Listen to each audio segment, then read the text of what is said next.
प्रेम कुमार जी की बात जो है, एनीवे ठीक है। अब मैं जरा संजय जी के पास चलता हूँ, फिर अपने दोस्त कार्तिकी के पास। संजय जी, ये बात सही है कि 4 दिन 5 दिन 6 दिन लगे, उनका अधिकार है, वो किसी प्रोसेस से जाए, लेकिन जब भी मीडिया में इस तरह के डिस्कोर्स बनते हैं, नैरेटिव्स बनते हैं, तो उसके पीछे एक आधार, एक हिस्ट्री होती है। अब हम लोगों ने मध्य प्रदेश देखा है, बगावत हुई, सरकार चली गई। राजस्थान में चल ही रहा है, सचिन जी अपनी सरकार के खिलाफ मोर्चा खोले पड़े हुए हैं। छत्तीसगढ़ में भी एक ऐसा, हालांकि दबा छुपा है, लेकिन वहाँ पे भी बीच बीच में चलता ही रहता है।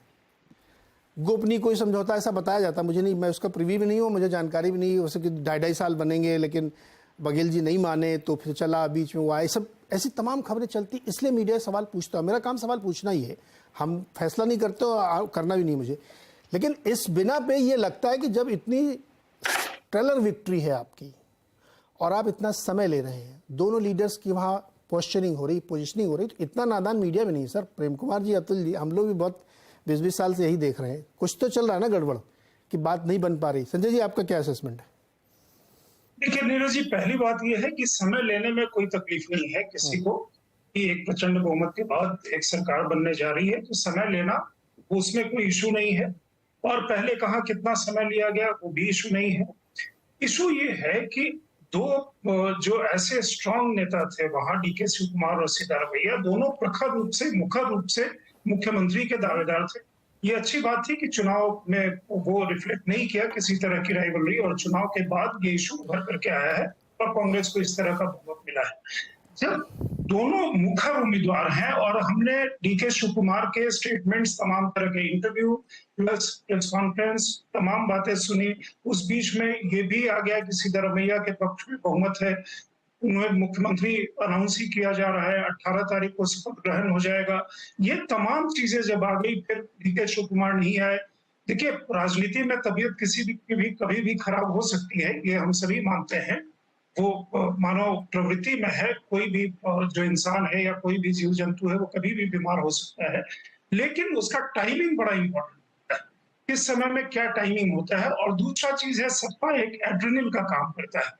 इस समय सत्ता आती होती है, आपने देखा है कि अच्छे अच्छे लोग जिनके स्वास्थ्य, मतलब जो बेस्ट ऑफ हेल्थ कंडीशन में नहीं थे, वो कैसे उठ करके खड़े हुए और कैसे आगे निकल गए, तो ये भी हमने देखा है। जब ये फुल टाइम एक तरह इस तरह का इशू चलता है, और आपको पता है कि एक व्यक्ति जो इतना मजबूत है, कि मैं ये नहीं कह रहा हूं कि सरकार के किसी तरह का वो, मैं किसी बगावत की बात नहीं कर रहा हूं, मैं किसी विद्रोह की बात नहीं कर रहा हूं, मैं सरकार की स्टेबिलिटी की बात नहीं कर रहा हूं। मैं बात ये कह रहा हूं कि इस समय में अगर कोई चुन करके आता है, दूसरा व्यक्ति इतना सशक्त है, तो क्या वो सरकार सक्षम तरीके से चल पाएगी? क्या दूसरा व्यक्ति जो मुखर रूप से कह रहा है कि हमारे नेतृत्व में चुनाव लड़ा गया, 135 विधायक जो है वो कांग्रेस के विधायक हैं, वो क्या मीन कर रहे हैं? जिस समय वो कहते हैं कि हाँ मैं दावेदार हूँ, बड़े उनके भाई दिल्ली में आकर के कहते हैं कि उनका सबसे बड़ा योगदान है, उनके लीडरशिप में लड़ा गया, तो वो मुख्यमंत्री क्यों नहीं? एक व्यक्ति पहले मुख्यमंत्री रहे हैं, जो मुख्यमंत्री रहे हैं सिद्धारमैया, उनके बारे में शिव कुमार जी इधर क्या बोल चुके हैं वो सामने है, इसलिए चर्चा होती है। दूसरी बात यह है कि आप जिस समय में एक किसी भी पार्टी का एक इतिहास के बारे में, अभी कुछ इतिहास के बारे में बात हुई, आपने भी जिक्र किया मध्य प्रदेश, राजस्थान, छत्तीसगढ़, वो जो एक ऐसा दौर था 2018 को अगर आप पढ़ कीजिए, आज से 5 साल पहले, तो वो तस्वीरें राहुल गांधी दोनों साथ साथ हर जगह, दोनों जो राइवल जो भी दावेदार थे उनको साथ साथ लेकर के तस्वीरें खिंचवाई थी। तीनों ही जगह मध्य प्रदेश, राजस्थान, छत्तीसगढ़ का मसला दब गया, क्योंकि छत्तीसगढ़ में दूसरे जो थे वो उतने ज्यादा सशक्त रूप से, पहले उन्होंने काफी इंटरव्यूज दिए, काफी बातें बोली, कुछ परोक्ष तौर पे बोली, कुछ उन्होंने अपने इंडिकेशन के तौर पे कही, लेकिन वो मसला फिर भी चलिए थोड़ा सा उतना उभर करके नहीं आया। नतीजा बाकी स्टेट्स में भी देख लीजिए, पंजाब में जिस तरह का एक सिचुएशन हुआ या असम में जिस तरह का सिचुएशन हुआ, आगे क्या होगा मैं कोई ज्योतिष नहीं हूं, लेकिन ये इस समय में इस बहुमत के बाद does not auger well for Congress party. दूसरी चीज ये है, एक और भी बात कही गई, कुछ चीजों पे हमें किसी कंक्लूजन पे जंप करने से थोड़ा बचना चाहिए। अगर ये इंडिकेट किया जाता है कि कर्नाटक के एक अधिकारी को सीबीआई का चीफ इसलिए बनाया गया, मत भूलिए कि उस सीबीआई चीफ बनाने की प्रक्रिया में चीफ जस्टिस ऑफ इंडिया भी उसके मेंबर होते हैं, उस सिलेक्शन कमेटी के। तो लीडर जो लार्जेस्ट पार्टी के होते हैं वो भी उसमें मेंबर होते हैं। हालांकि उन्होंने अपना डिसेंट दिया, लेकिन कई बार आप वहां बैठ करके डिसेंट देने के लिए डिसेंट देते हैं, क्योंकि वो उन्होंने जो कारण बताए थे अधीर रंजन चौधरी ने, वो कोई बहुत सब्सटैंटिव कारण नहीं लगाए थे। सीजेआई उस सिलेक्शन कमेटी में है। तो हम ये अगर कंक्लूजन पे जंप करेंगे कि फलां को इसलिए बनाया गया कि कर्नाटक में ये सरकार आने वाली थी, तब तो मतलब ये भी था कि बीजेपी को, प्रधानमंत्री को प्रचार नहीं करना चाहिए था, फिर दूसरा आरोप गलत हो जाता है। दूसरा चीज ये है, जब हम कहते हैं कि कोई भी इन्वेस्टिगेटिव एजेंसी विंडिक्टिव होकर के काम करती है, बदले की भावना से काम करती है, जैसे कि दिल्ली में कर रही थी, तो कोर्ट ने मतलब जो प्रोसीडिंग्स हैं या उनका द्वारा जो कहा गया हुआ है कि कोई व्यक्ति, वो कह रहे हैं कि प्राइमा फेसाई, जो दो लोग अंदर हैं, वो प्राइमा फेसाई उसमें एक्यूज्ड। हमें थोड़ा सा कंक्लूजन पे जंप करने से बचना चाहिए कि जो स्थिति है एक अनफोल्डिंग सिचुएशन है। हम उस अनफोल्डिंग सिचुएशन को अगर देखें कि ये कहाँ किस तरह से पैन आउट कर रहा है, क्या जो कहा गया उस तरीके से होता है। कभी भी कोई भी पार्टी नहीं कहती कि हमारे यहाँ द्वंद्व है या हमारे यहाँ किसी तरह का प्रतिरोध है कैंडिडेट्स के बीच में। जिस समय होगा उसके बाद की, क्योंकि आज की तस्वीरें देखिए, सीतारामैया के सपोर्टर्स उनका लड्डू खिला रहे हैं, उनके पोस्टर पे दूध से उनको नहलाया जा रहा है, पटाखे फूट रहे हैं। तो ये क्या इंडिकेट करता है कि एक तरफ डेफिनेट इंडिकेशन है। अगर कल उन समर्थकों को पता चलेगा कि नहीं जी, आपने जो लड्डू खिलाई वो लड्डू मतलब मिट्टी हो गई थी, तो उनकी प्रतिक्रिया क्या होगी, ये भी चीज सोचने वाली है। सर, ग्राउंड से ये सब तस्वीरें जो दिखती हैं, तो इसी का मतलब निकाल के सवाल पूछा था। प्रेम कुमार जी ना इत्तेफाकी में सर हिला रहे थे।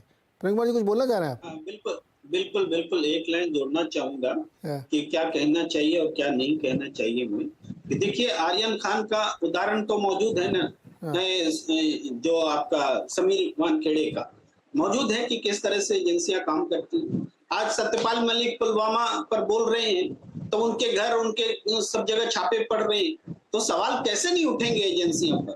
तो एजेंसियों पर सवाल उठेंगे। टाइमिंग होती है भाई, चुनाव हारती है कांग्रेस और उसके बाद में आप ये डिसीजन लेते हैं, ये टाइमिंग अपने आप में सवाल है। और इस सवाल पर अगर हम चुप रह जाए तो काहे का पत्रकार जी। पर एक ऐसे मेरे मन में सवाल आ रहा था कि जिन समीर वानखेड़े ने उस समय इतनी एक्टिविटी दिखाई थी और आरोप था कि केंद्र के इशारे करे, तो उन्हीं को इसी केंद्र सरकार में धर लिया गया, उनके वो छापे पड़ रहे हैं। ये भी एक बड़ा विचित्र मामला इस समय चलता है कि उसी सरकार में ये फंस भी गए हैं। नहीं नीरज जी, महाराष्ट्र में उनके फेवर में बीजेपी के विधायकों ने और सांसदों ने प्रॉपर मोर्चे निकाले थे। हाँ, वही तो मैं कह रहा हूँ ना कि लिए, तो हाँ, उन्हीं की सरकार ने अभी उनके ऊपर छापे भी पड़ रहे हैं सर। अब अगर इसी से जोड़ के देखें कि सरकार के इशारे पर काम कर रहे थे। और नीरज जी, सुप्रीम कोर्ट ने कल ही कहा है कि ईडी जिस तरह से काम करती है, ऐसा लगता है लोगों को टेरराइज कर रही है। वो टेरराइज करना बंद करे और अपना काम करे। ये बहुत बड़ा स्टेटमेंट है। सुप्रीम कोर्ट अगर ऐसा कहती है तो ये बहुत बड़ा स्टेटमेंट। मैं वही तो कह रहा हूँ कि अगर हम ये आरोप मान भी लें कि केंद्रीय एजेंसियों को यूज किया जा रहा है, तो उसी, अभी सरकार तो बदली नहीं है ना, केंद्र सरकार वही है और वो वानखेड़े जी के यहाँ छापे पड़ रहे हैं। खैर नहीं, सर विषयांतर हो रहा है। अतुल जी, सर इसको छोड़े, समीर वानखेड़े आज के टॉपिक नहीं है। बत्रा जी के पास चलते हैं। बत्रा जी, इस पूरे मसले में एक चीज़ है, देखिए जैसे शिव कुमार जी की, डीके शिव कुमार जी की जो पार्टी के प्रति कामकाज है, उसको कोई इनकार नहीं कर सकता। अहमद पटेल जी को राज्यसभा चुनाव जितवाने से लेकर विलासराव जी की सरकार को सपोर्ट करने से लेकर के रिसोर्स मोबिलाइज करने लेकर बहुत ही रिसोर्सफुल, बहुत ही पावरफुल, बहुत ही बड़े नेता हैं वो, ठीक है। दूसरी तरफ सिद्धारमैया जी के पास सीएम रह चुके हैं, जिस जाति से आते हैं, जिस वर्ग से आते हैं, उसमें बड़ी पॉपुलर हैं। जब प्री पोल ओपिनियन पोल आ रहा है तो उनकी पॉपुलैरिटी सबसे ऊपर थी, तो उनका भी है। तो क्या इसको ऐसे देखा जा सकता है कि केंद्र का जो नेतृत्व है, जिसको तय करना है, मुझे नहीं पता खड़गे जी तय कर रहे हैं या राहुल जी या सोनिया जी तय कर रहे हैं, जो भी तय कर रहा हो केंद्र में, उसके सामने एक असमंजस की स्थिति है कि इनको लें कि इनको लें। अब उसको एक टर्म यूज कर देते हैं लोग आजकल कि केंद्र, कांग्रेस का केंद्र कमजोर है, इसलिए वो डिसाइड नहीं कर पा रहा। अगर इस कमजोर वर्ड को मैं अलग भी हटा दूं, तब भी एक मुश्किल तो है ना उनके सामने। बिल्कुल है, मतलब इसमें तो कोई शक नहीं है ना। कमजोर का मतलब है कि केंद्र में सत्ता में नहीं है। अगर केंद्र में सत्ता में होते तो एक को वहां फिट कर देते और एक को यहाँ दिल्ली में एडजस्ट कर लेते। तो यही असम में हुआ है ना। तो ऐसा होता है, जब आपके पास केंद्र में सत्ता नहीं होती तो आपको टैलेंट को रिवॉर्ड करने के आयाम कम हो जाते हैं, तो सेम पोजीशन के लिए मल्टीपल टैलेंटेड लोग उसके पीछे भागते हैं। तो नीरज जी, इसमें ना कुछ चीजें तथ्य हैं और कुछ चीजें हमारी ओपिनियन है। तथ्य क्या है? एक पहला तथ्य मैंने आपको बताया कि केंद्र इनके पास नहीं है, तो कांग्रेस की में एक जेन्युइन प्रॉब्लम है कि कैसे रिवॉर्ड किया जाए, पावर इनको जो पावर कैसे डिस्ट्रीब्यूट की जाए मोस्ट ऑप्टिमल वे में कि सब खुश रहें, उसकी कमी है। और संगठन में कोई दिल्ली में आके काम करना चाहता नहीं, सब अपने राज्य में रहना चाहते हैं, ये एक और प्रॉब्लम है। यहां पे तथ्य खत्म हो जाते हैं, अब हमारी ओपिनियंस शुरू होती हैं। मैं ओपिनियंस क्यों बोल रहा हूं कि जिसको लोग कह रहे हैं कि देखिए समय लग रहा है, लड़ाई चल रही है, एक इसको आप वैसे तरीके से देख लीजिए, एक इसको आप एक और तरीके से देख लीजिए कि देखिए कांग्रेस भी शायद अपनी गलतियों से समझ रही है कि हमने राजस्थान छत्तीसगढ़ में जो किया वो हमें यहाँ रिपीट नहीं करना। एक मास फेस है और एक ऑर्गेनाइजेशनल मैन है। अगर आप हिस्ट्री में जाएं तो ऐसे बहुत सारे केसेस रहे हैं। आप चाहे अडवाणी जी, वाजपेयी जी देख लीजिए, आप चाहे मोदी जी, अमित शाह देख लीजिए, तो एक फेस रहते हैं पब्लिक के बीच और एक ऑर्गेनाइजेशनल मैन रहता है। तो अब राजस्थान में भी यही हुआ कि ऑर्गेनाइजेशनल मैन पायलट साहब थे उस समय, लेकिन चहीते गहलोत साहब थे। अब इसमें एक पेच ये भी होता है, जो पहले मुख्यमंत्री रह चुका होता है या जो पहले सत्ता में रह चुका होता है, ऑफ कोर्स उनकी पॉपुलैरिटी ज्यादा होगी क्योंकि उनको पूरे 5 साल मिलते हैं लोगों के साथ अपना कनेक्ट बनाने में। लेकिन क्या इसका मतलब यह है कि केवल उन्हीं लोगों को रिपीट किया जाए? बिल्कुल नहीं। उसका उदाहरण आपके पास है उत्तर प्रदेश में योगी आदित्यनाथ। अगर आप उस लॉजिक से ही चलते तो 17 में तो फिर राजनाथ सिंह जी को सीएम होना चाहिए था, उन्होंने मना कर दिया। तो आपने एक untested untried commodity Yogi Adityanath ji को ट्राई किया और आज की तारीख में 5 साल के गवर्नेंस के बाद अब वो भी पॉपुलर हो गए हैं अपने स्टेट में। तो ये एक रिस्की इन्वेस्टमेंट होता है कि आप किसी ऐसे व्यक्ति को फेस बनाएं जो आपको लगता है कि ज्यादा पॉपुलर नहीं है लेकिन आपको लगता है इनमें पोटेंशियल है। और ये तभी हो पाता है जब सेंट्रल अथॉरिटी है उस पार्टी की, उनके पास उतनी पॉलिटिकल कैपिटल हो। तो अगर होगी तो शिव कुमार जी को बना देंगे और बोलेंगे कि देखो अब हमने आप पे दाव खेल दिया है, अब आप 5 साल जबरदस्त काम करो और हमें रिजल्ट्स दिखाओ। और अगर सेफ खेलेंगे तो सिद्धारामैया जी को बना देंगे। तो मेरे हिसाब से ये बहुत साफ है कि ये डिसीजन बताएगा कि कांग्रेस किस मोड में है। अगर अग्रेसिव मोड में है तो शिव कुमार जी के साथ जाना चाहिए। और मैं इस आर्ग्यूमेंट को बाय नहीं करता कि यंग है, उम्र कम है, अभी तो बहुत समय है। जब ऑपोजिशन के बीजेपी के मुख्यमंत्री 40-45 साल में मुख्यमंत्री बन रहे हैं तो कांग्रेस के व्यक्ति 60 साल में अभी युवा कैसे माने जा सकते हैं? हम एक एस्पिरेशनल सोसाइटी में हैं जहां पे 45-50 साल में लोग सीईओ तक बन रहे हैं बड़ी बड़ी कंपनीज के। तो ये एज का लॉजिक मुझे समझ में नहीं आता, ये एक माइंडसेट का लॉजिक है। अगर कांग्रेस अग्रेसिव होगी तो मुझे लगता है डीके शिव कुमार से जाना चाहिए। अगर कांग्रेस थोड़ी सी अभी कंजर्वेटिव चल रही है तो सिद्धारामैया जी के साथ जाएंगे। ये एक बेस है, डीके शिव कुमार का समय अभी आएगा। मेरे लिए ये बहुत साफ है। और मैं इसमें नीरज जी एक बात बोलूंगा, इसमें ना क्या फेलियर है पता है? फेलियर कांग्रेस पार्टी का नहीं है, ये जो लीक्स कहां से आ रहे हैं कांग्रेस के अंदर से, जो लीक्स आ रहे हैं ये सबसे बड़ी प्रॉब्लम है। बीजेपी में भी क्या लगता है आपको नेगोशिएशन नहीं होती होगी? बिल्कुल होती होगी। सर्बानंद सोनोवाल और हिमंता बिस्वा शर्मा के बीच में टसल था, बिल्कुल ये सब हुआ होगा, बिल्कुल हुआ होगा, लेकिन वो आपको लीक होके बाहर नहीं आया। तो यहाँ पे कांग्रेस की कम्युनिकेशन की जो एक टीम है उन पे भी एक सवाल उठना चाहिए कि ये लीक्स, अब जाके सुरजेवाला जी ने एक ट्वीट किया है कि कोई ऐसी बात ना करें जिसमें आप कोई पावर के बारे में कौन सीएम बनेगा उसके बारे में बात करें। लेकिन मुझे लगता है इसको बेटर हैंडल करना चाहिए था एज एन इवेंट। अगर आप इसको एक टाइट इवेंट की तरह मैनेज करते तो इसको आप एक डेमोक्रेटिक प्रोसेस की तरह मार्केट कर सकते थे।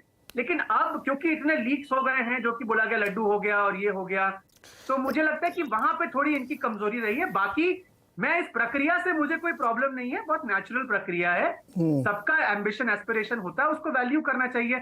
बट कांग्रेस के पास बीजेपी की तरह विकल्प इतने नहीं है, विकल्प कम है, तो चॉइस ज्यादा इंटेंस एक प्रोसेस बन जाता है। देखो अतुल जी, कार्तिकेय जी के मन में एक बायस है, ये क्या सबसे यंग है इस पैनल में भी, ये अपने हिसाब से ना ये बायस लेके बता रहे हैं कि 40 साल 35 साल वाला ये बायस है। अतुल जी सुन रहे हैं आप? और मैं आपसे अग्री कर रहा हूं, लेकिन नीरज जी, हाँ, मेरे वाला वर्ग ही तो अब देश का मेजॉरिटी पॉपुलेशन है ना।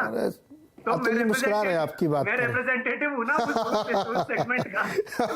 देखो ना, राजनीति में 50 के बाद तो शुरू होता है यूथफुलनेस। क्या बात कर रहे हैं महाराज। अच्छा सुनो, अब मैं इससे एग्री नहीं करता, माफ कीजिएगा।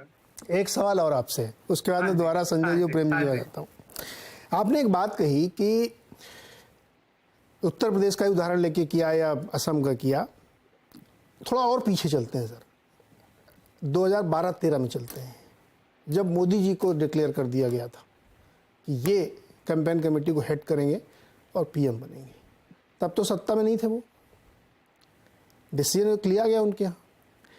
यही बात तो यहाँ आज डिस्कशन में आ रही है। सत्य, एक मिनट सवाल तो सुनो पूरा पहले, आप सवाल तो सुनो।